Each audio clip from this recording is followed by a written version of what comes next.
नमस्कार, रूबरू प्रोग्राम में आप सबका स्वागत है। मैं हूं सुशील भारती। आप देख रहे हैं अपना खास प्रोग्राम रूबरू। जी हाँ, रूबरू प्रोग्राम में हम आपकी मुलाकात कराते हैं किसी न किसी खास मेहमान से। आज हमारे स्टूडियो में मौजूद हैं मीनाक्षी बत्रा, जो कि बहुत ही शानदार एस्ट्रोलॉजर हैं, रेकी मास्टर हैं और टैरो कार्ड रीडर हैं। मीनाक्षी, आपका बहुत बहुत स्वागत है हमारे स्टूडियो में।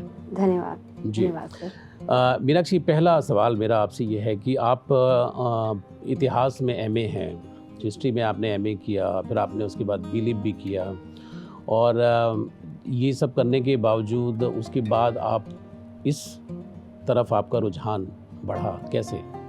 जी सर, जानने की इच्छा, जी। एक उत्कंठा वो ज़िंदगी भर बनी रही। जी। मतलब मैं जब बहुत छोटी भी थी तब भी मुझे लगता था कि ये सब क्यों है, यूनिवर्स से जुड़ी हुई सब चीज़ें मुझे बहुत अट्रैक्ट करती थी हमेशा से। जी। और चाहे मैंने जितनी भी एजुकेशन ले ली हो, उसके बावजूद भी ऑकल्ट को जानने की इच्छा बनी रही। जी। और शायद उसी ने मुझे अपनी तरफ अट्रैक्ट किया, खींचा। और स्टडीज़ जितनी मर्जी कर ली हूँ, लेकिन मुझे ये छोड़ते नहीं बना। इसीलिए आई ऑप्ट दैट प्रोफेशन कि मैं उसमें ही अपने आप को राइज करूँगी। लगातार 18 सालों से आप ये कर रही हैं। जी। तो वो कोई तो पॉइंट रहा होगा कि जब आपने कहा कि भाई अब कुछ और नहीं करना, अब सिर्फ यही करना है मुझे। जी जी सर, मैंने टीचिंग प्रोफेशन को ऑप्ट किया था पहले। एंड बहुत कम समय में मुझे लगा कि this is not my cup of T. मुझे ये सब नहीं करना है, पढ़ाना नहीं है मुझे। पढ़ाना नहीं है, और मुझे और से और एजुकेशन लेनी है, और वो भी टुवर्ड्स सारी ऑकल्ट।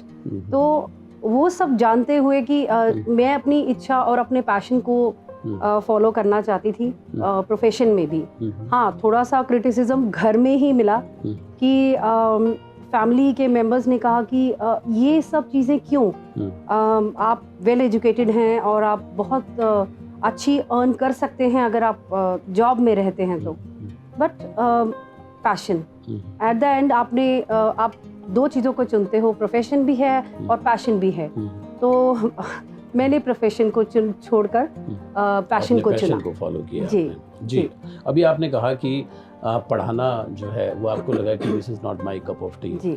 तो आपने पढ़ना शुरू किया, और पढ़ना तो शुरू किया इतना कि आप आईएएस की तरफ भी चली गई। जी तो सर। ये क्या जी। कहानी थी? सर देखिए, मैंने आपको बताया कि मैं एमए इन हिस्ट्री हूँ। तो एक हिस्ट्री के स्टूडेंट्स के लिए एक बहुत मैं तो ये कहूँगी कि फ़ायदेमंद चीज़ रहती है कि वो यूपीएससी की तरफ जाएं। चाहे आप डॉक्टर्स हैं, चाहे आप इंजीनियर्स हैं, लेकिन आपको हिस्ट्री पढ़ना पड़ जाता है एट द एंड, अगर आपको यूपीएससी क्लियर करना है। तो मैंने राउस की क्लासेस ज्वाइन किया। बहुत पैशनेटली मैंने अपने ड्रीम को सोचा कि मैं फॉलो करूं, और प्रीलिम्स मेरे क्लियर हुए, बट उसके बाद मैं इतनी ज़्यादा बीमार हो गई थी कि मैं मेंस में अपीयर ही नहीं हो पाई। अच्छा। और उस वक्त लगा था कि दिल टूट गया, बट एक साइडलाइन तो चली रही थी मेरे साथ में, और उसने ही मुझे मोटिवेट किया कि हाँ, कोई बात नहीं, अगर वहाँ नहीं तो यहाँ सही। तो फिर मैं दोबारा से मैंने अपने आप को उसी धारा की तरफ मोड़ दिया, और मुझे लगता है कि आज शायद मैं जो हूँ मेरे उसी वजह से हूँ, ये भी कारण है। बिल्कुल। मीनाक्षी, एक चीज़ और भी कि मैं ये जानना चाह रहा हूँ थोड़ा सा कि ये जो यूपीएससी की तैयारी आपने जो शुरू की, तो ये शादी से पहले आपने शुरू किया या शादी के बाद? सर वो शादी से पहले किया था। शादी से पहले नहीं, बाद में ही किया था, क्योंकि मेरी शादी को तो बहुत साल हो गए, बट मुझे ये लगता था कि ये चीज़ें आपको लगातार मोटिवेट करती रहती हैं। पढ़ाई से कभी मेरा मन नहीं भरा। मुझे लगता है कि नॉलेज का एक बहुत बड़ा सागर है, और उसमें जितने भी आप गोते लगा लें वो कम हैं, और मोती निकाल के लाने हैं उसमें से। मुझे ऐसा लगता है, अभी भी मुझे लगता है कि मैं एजुकेशन मुझे बहुत अभी कम है, कुछ और चाहिए। तो इसीलिए मैं लगातार उस पैशन को फॉलो करती रहती हूँ। ओके। जी बिल्कुल ठीक है। तो 18 साल पहले आपने एस्ट्रोलॉजी को चुना, और उसके बाद रेकी मास्टर आप हैं ही, टैरो कार्ड रीडर हैं ही। तो अक्सर लोगों के अंदर जो है इस तरह की चीज़ें होती हैं कि भाई वो अपने भविष्य को प्रेडिक्ट करना चाहते हैं, जानना चाहते हैं। जी हर सर। किसी को मालूम ये जानना है कि भाई मेरा भविष्य क्या होगा। जी लेकिन एट द सेम टाइम ये भी होता है कि भाई इन चक्करों में मत पड़ो, है नहीं, अपनी मेहनत करो। ये भी है, बहुत सारे लोग इस तरह से जी डिस्करेज भी करते हैं। जी जी जी तो आप क्या कहना चाहती हैं? सर, मैं हमेशा ये कहती हूँ कि we are not fortune tellers, we are path changers. Okay. अगर मुझे ग्रह या नक्षत्र ऐसा कुछ बता रहे हैं कि ये पर्सन अगर मेहनत करेगा तो ये इस रास्ते पर जा सकता है और ये बहुत एक्सटेंड तक अपनी कामयाबी को पा सकता है, तो मेरा काम सिर्फ गाइड करने का है। और ग्रह नक्षत्र जो भी मुझे आगे बताते हैं कि हाँ ये पर्सन अब देखिए, कोई भी बच्चा है जो 12th करके निकला है, उसे शायद ये नहीं पता कि उसके लिए क्या बेहतर है, और स्ट्रीम तो उसने कॉमर्स की ले ली, लेकिन उसके लिए शायद कॉमर्स उतना फलदायी नहीं है। वो मुझे कई सारे ग्रह और नक्षत्र देखने होते हैं, उनकी महादशाएं देखनी होती हैं, बहुत सारी चीज़ें देखने के बाद ही हम डिसाइड करते हैं कि इसको ये काम करना चाहिए कि नहीं। अब आपका मास कम्युनिकेशन है, उसके लिए कोई एजुकेशन का क्राइटेरिया नहीं है। आप कॉमर्स स्ट्रीम से हो, चाहे आप साइंस स्ट्रीम से हो या आप आर्ट्स से हो, आप कुछ भी कर सकते हैं और आप मास कम्युनिकेशन कर सकते हैं। अगर पर्सन के यहाँ राइज होने के चांसेस ज़्यादा हैं, तो मेरा काम तो गाइडेंस करने का ही है ना सर। तो मैं कभी भी अंधविश्वासों में ना खुद पढ़ती हूँ ना मैं डालती हूँ।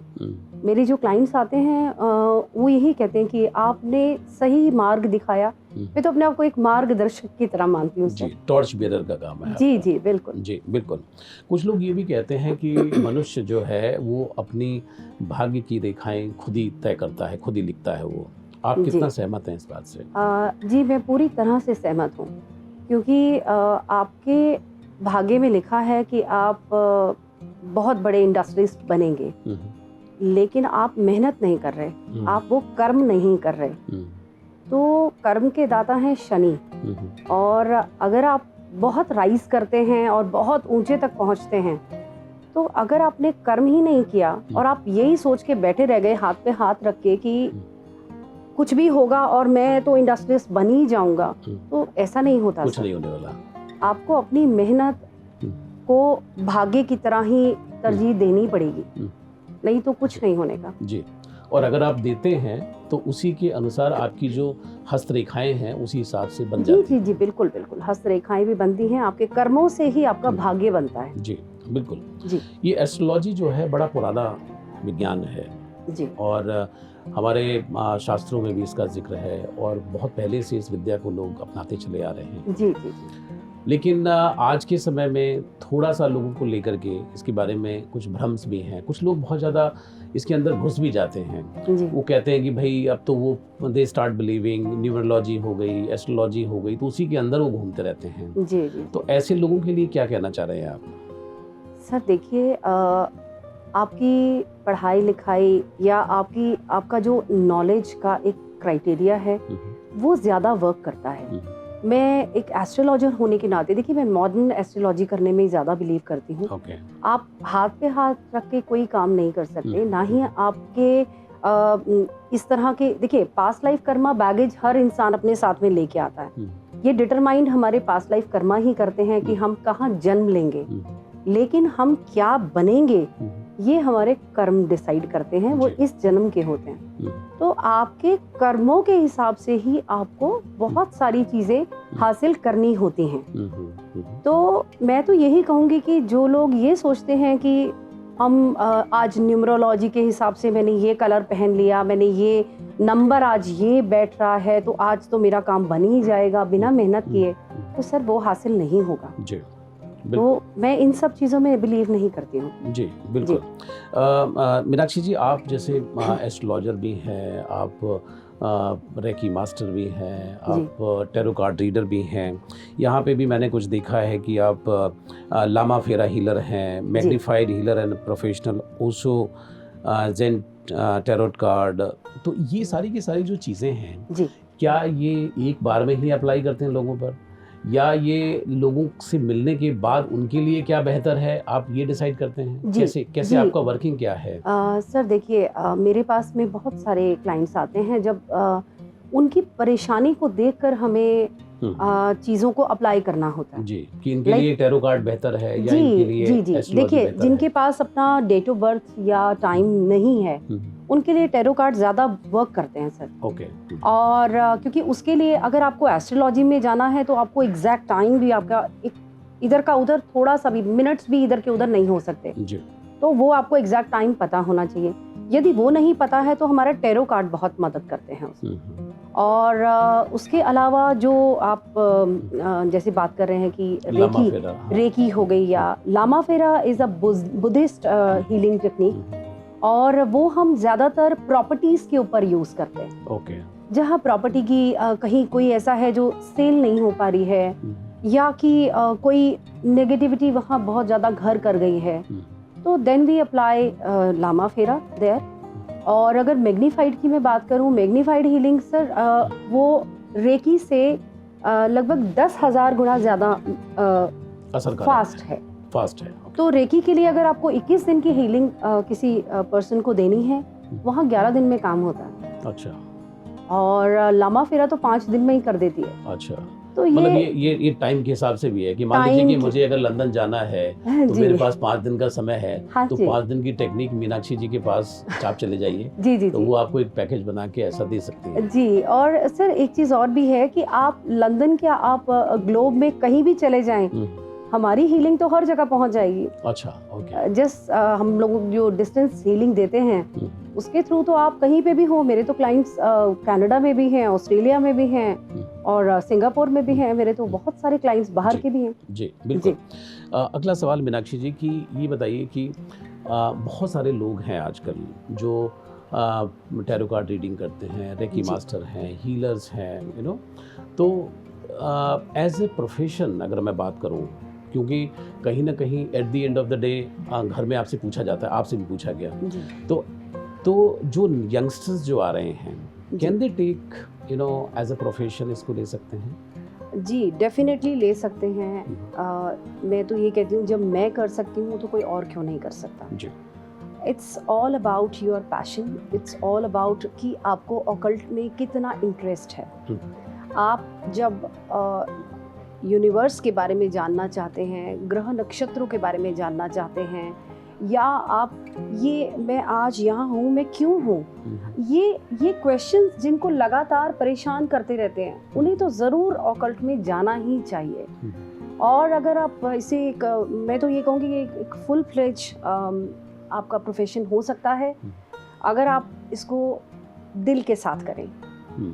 अगर आपने इसे ऊपरी तौर पे लिया तो ये एक नॉर्मल सा कि हाँ ठीक है मेरा साइड बाय साइड एक प्रोफेशन चल रहा है, लेकिन आपको पूरी मेहनत, शिद्दत और पूरी अपनी अंदर का सारा जिसको कहते हैं सार वो लगाना होता है। अगर आप वो लगा देते हैं तो आपको दुनिया में कोई स्टॉप नहीं कर सकता, कोई आपको रोक नहीं सकता तरक्की करने से।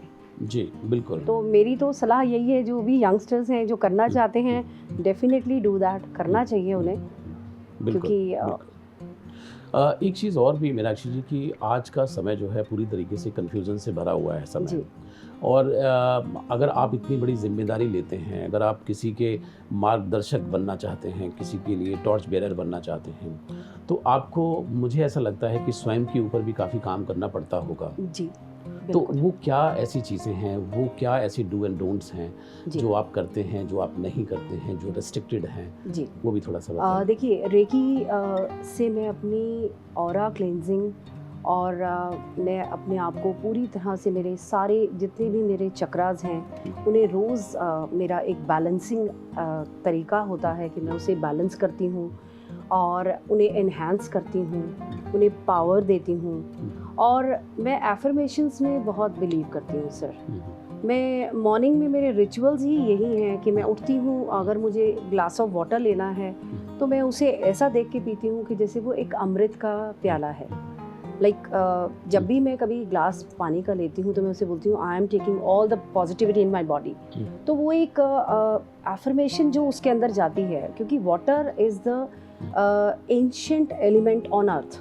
Yes. सबसे एंशियंट जो है वो वाटर ही है। Our body also contains 75%. 75% Yeah. Water होना ही चाहिए। Hmm. तो सर आपका एक तो वाटर इनटेक हो जाता है, दूसरा मैं अगर ग्रहों की बात करूं तो हम अपने मून को अच्छा कर रहे हैं अगर हम पानी उतना ही पी रहे हैं, अप्रोप्रिएट है तो आपके अंदर में डिहाइड्रेशन कभी नहीं होगा।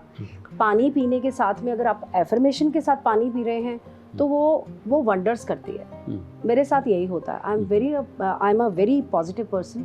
और जब मेरे से कोई भी मेरे क्लाइंट्स आते हैं तो वो यही कहते हैं कि आपके पास आके ऐसा लगता है कि अपनी आधी परेशानी तो हम यहीं छोड़ के जा रहे हैं। वो पॉजिटिविटी से पहले अपने अंदर में लानी होती है। आप पॉजिटिविटी क्या बांटेंगे अगर आप खुद नेगेटिव थॉट्स से घिरे हुए हैं। एंड बिलीव मी सर कि आप अगर अपने थॉट प्रोसेस को चेंज कर देते हैं, सर्कमस्टांसेस ऑटोमेटिकली चेंज हो जाते हैं। तो ये मेरे सबसे पहले डूज में ही रहता है कि अपने आप को पहले बदलाव में लाएं। अगर मैं हंस रही हूँ तो मैं दूसरे को हंसने पे प्रेरित कर सकती हूँ। अगर मैं खुद ही दुखी हूँ तो अगर मैं खुद ही नेगेटिव विचारों से घिरी हूँ तो मैं किसी को प्रेरित नहीं कर सकती। जाहिर सी बात है, जो होगा आपके पास वही तो आप देंगे। जी जी जी। तो अपने अंदर भी वही पॉजिटिविटी लानी पड़ती है कि सामने वाले को आप ट्रांसफ़र करें। तो ये तो पहले इम्पॉर्टेंट चीज़ हो गई। और डोंट्स में सर देखिए, भलाई करेंगे तो साथ में भला ही होगा। आप देखिए, चैरिटी मेरे हिसाब से अगर आप कोई भी तरह का चैरिटी करना चाहते हैं तो उसे चैरिटी फॉर्म में ना करें, आप उसको शेयरिंग फॉर्म में करें। लाइक आपका जो भी एक महीने का आप सोचते हैं कि ये मैंने कमाया, उसमें से 1%, 2%, 3%, 5% जो भी आप तय करें, उसको आप जो भी आपके इष्ट हैं आप ये कहें कि मैं ये आपके चरणों में समर्पित करती हूँ। और वो 5% जो है वो आपने चैरिटी के लिए तो निकाला, लेकिन आपने अगर परमात्मा को अपने साथ में एक गठजोड़ी वाला बना दिया, उसको अपने साथ एक पार्टनर बना दिया, देन आप में वो भावना नहीं आएगी कि मैं दे रहा हूँ, मतलब एक मैं की भावना आ गई, अहंकार आ गया। और अगर आप परमात्मा के साथ मिलके वो चैरिटी वाला काम कर रहे हैं कि आप चाहे वो किसी गरीब की बेटी की शादी के लिए देना हो या आपके लिए कोई भी तरह का किसी को दवाइयों की ज़रूरत है, आप वहाँ पहुँचा सकते हैं।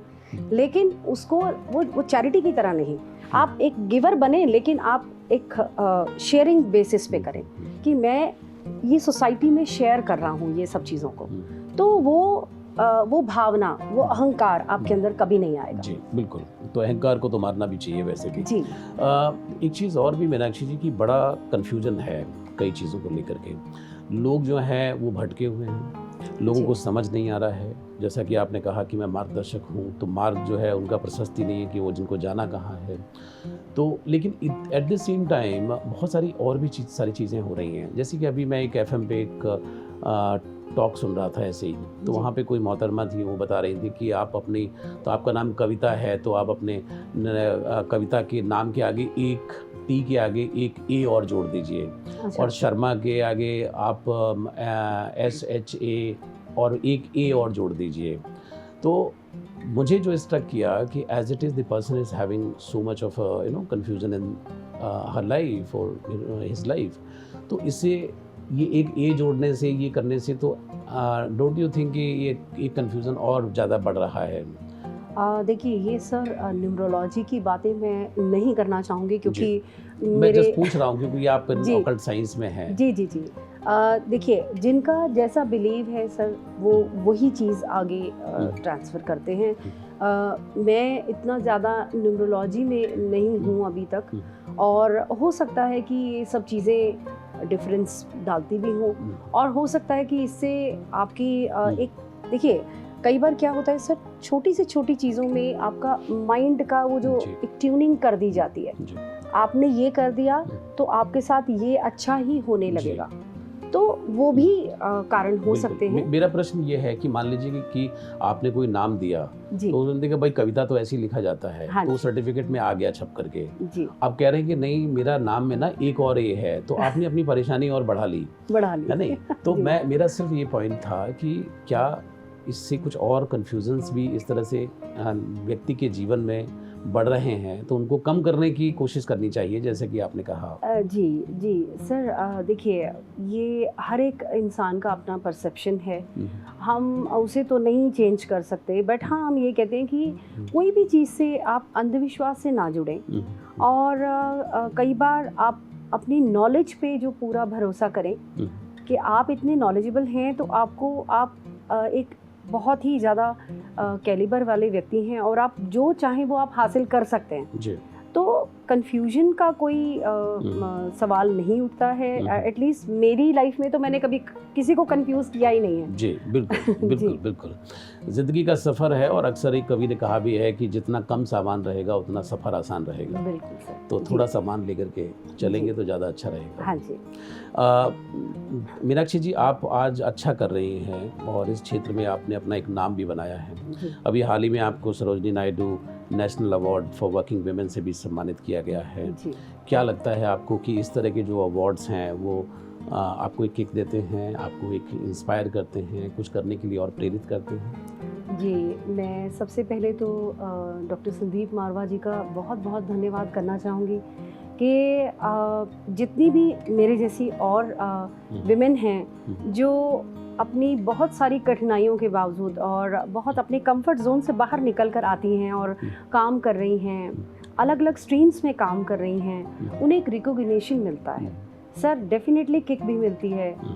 वो एक प्राउड मोमेंट होता है जब आपको एक अवार्ड के लिए नॉमिनेट किया जाता है, आपको अवार्ड मिलता है। वो एक आगे बढ़ने के लिए एक सीढ़ी का काम करता है। मुझे ऐसा लगता है कि बहुत बहुत अच्छा लगता है जब आपको एक अवार्ड मिलता है और आपको बहुत सारी चीज़ें, सब लोग आपको एक कॉन्ग्रेचुलेशंस कर रहे हैं एंड वो एक बहुत ही अच्छा ऑरा क्रिएट हो जाता है सर। अलग फीलिंग होती है जी, बहुत अलग फीलिंग होती है। और ये बहुत अच्छा काम किया है उन्होंने कि जो वर्किंग विमेन के लिए इस तरह से, ताकि सब लोग काम करने के लिए प्रेरित हों। जी बिल्कुल।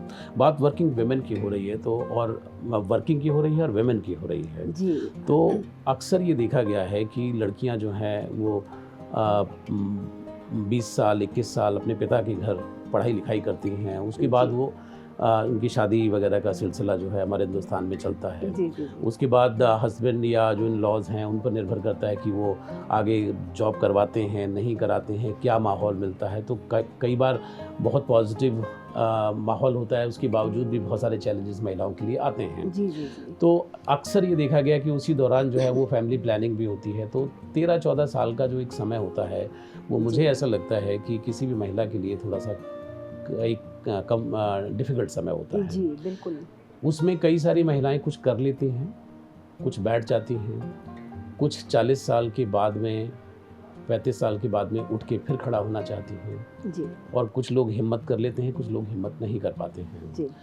आप क्या कहना चाहती हैं एज अ वर्किंग वुमेन कि जो लोग हिम्मत नहीं कर पा रहे हैं, बिकॉज उनके भी इनहिबिशंस है कि समय बदल चुका है, हमारी पढ़ाई लिखाई ऑब्सलीट हो चुकी है, मार्केट बदल चुका है, लोग नए तरीके से सोचते हैं, तो ऐसी महिलाओं को मोटिवेट करने के लिए क्या कहना चाहती है कि आप खड़े हो और आपकी एक सेकंड इनिंग भी शुरू हो सकती है? जी जी जी बिल्कुल सर, मैं इस बात को मानती हूँ कि विमेन के लिए चैलेंजेस घर में ही बहुत सारे हैं। सोसाइटी तो आपको क्या ही चैलेंज देगी, आप अपने बच्चों की वहाँ उनकी एजुकेशन का मैटर है, उनकी बेहतरी का, कि अब बच्चे ने किसी ने क्रिकेट का कुछ ज्वाइन करना है, बच्चों को आपको स्विमिंग ज्वाइन करानी है, आपको उनके लिए टाइम बहुत सारा डिवोट करना पड़ता है। तो मुझे भी बहुत सारी चीज़ों में वेट करनी पड़ी है अपने बच्चों की एजुकेशन को इस लेवल तक लाने के लिए। बट अब मुझे लगता है कि सेकेंड इनिंग हर व्यक्ति की हो सकती है सर, कभी भी हो सकती है। तो आप 35 के बाद भी खड़े हो सकते हो कोई मनाही नहीं है। और वर्किंग वीमेन के लिए मैं तो यही कहूँगी कि आप घर पे भी अगर हैं तो भी आप, आजकल तो देखिए ऑनलाइन सब कुछ है, तो आप बहुत सारे काम तो घर पे बैठ के भी, एजुकेशन लेनी है आप ऑनलाइन भी ले सकते हैं, आपके लिए कोई मनाही नहीं है। But time management is very important और आपको खुद लाइफ में बहुत पंक्चुअल होना पड़ता है। अगर आप में ही वो डिसिप्लिन नहीं है तो आप वो डिसिप्लिन अपने प्रोफेशन के अंदर में नहीं डाल सकते। तो डिसिप्लिन होना, पंक्चुअल होना, चैलेंजेस को लेने की एक वो पावर होना, ये सब चीज़ें हैं। और मुझे ऐसा लगता है कि हम औरतों में ये कुछ गॉड गिफ्टेड ही है। We all are multi taskers, और हमें नहीं लगता कि कहीं भी किसी चीज़ में हम मतलब आदमियों से कम हैं। तो वो अपने आप को कम आंकना बंद करें कि हम कर सकेंगे कि नहीं कर सकेंगे। जब मैं कर सकती हूँ तो और भी कोई कर सकता है। तो मैं तो यही कहूँगी कि आपको अपने कंफर्ट जोन से बाहर आना ही होगा, और घर बैठे बैठे आप एजुकेशन लीजिए। तो कोई देखिए पीछे जो ये पेंडेमिक के बाद तो ऑनलाइन इतनी सब चीज़ें हो गई हैं, तो मेरे ख्याल से एजुकेशन भी अब टफ नहीं रही है। बाहर निकल के जाना भी टफ नहीं हो गया, अब तो हर चीज़ ईजी हो गई है। तो मेरे ख्याल से अब करना चाहिए। जी बिल्कुल करना चाहिए और आगे आना चाहिए। जी बहुत बहुत शुक्रिया मीनाक्षी जी आपका कि आपने MS-TV के साथ बात की और अपने विचारों से हमें अवगत कराया। और हम उम्मीद करते हैं कि आपको और ज़्यादा अवार्ड मिलें और आप मोटिवेटेड फील करें और अपने क्षेत्र को निरंतर आगे बढ़ाएं। धन्यवाद जी, बहुत बहुत शुक्रिया। तो दर्शकों, ये थी मीनाक्षी बत्रा जिनसे आज हम बात कर रहे थे, जिनका कहना है कि आपको अपने कंफर्ट जोन से बाहर आना चाहिए। और अगर आप शिक्षा की तरफ आपका रुझान है तो निश्चित रूप से आज कोई बैरियर नहीं है। आज आप शिक्षा ले सकते हैं, आप ऑनलाइन शिक्षा भी ले सकते हैं, लेकिन शर्त यह है कि आपको डिसिप्लिन होकर के काम करने की ज़रूरत है। आज के लिए इतना ही। अगली बार किसी और मेहमान के साथ मैं हाजिर रहूँगा। अब लेता हूँ इजाज़त। नमस्कार।